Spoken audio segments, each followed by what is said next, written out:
Daniel, 26 ans, a quitté sa patrie, le Cameroun, avec son frère et son oncle jumeau pour atteindre la Libye, puis l'Europe. Mais pour le trio, le voyage a mal tourné quand ils sont tombés entre les mains de trafiquants impitoyables. Parce qu'ils n'avaient pas d'argent, ils ont été jetés dans l'un des centres de détention informels de la Libye et ont été battus avec des armes.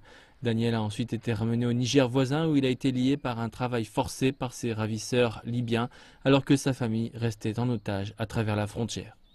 Et puis maintenant, nous étions torturés. Nous étions maintenant dans un ghetto où les autres passagers avaient le droit de sortir, mais nous, on ne pouvait pas passer. On avait peur qu'à tout moment, nous, on pouvait s'échapper.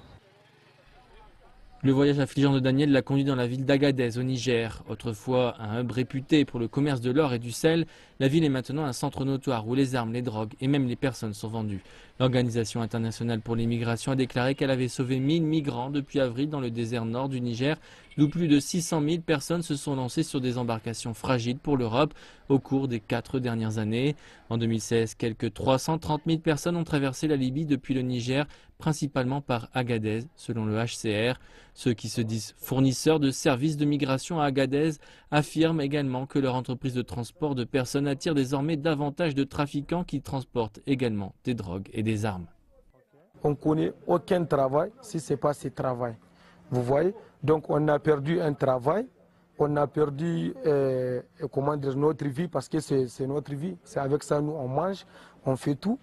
Vous voyez? Mais à cause de la loi, c'est obligé, on va respecter la loi. La loi est plus forte que tout le monde.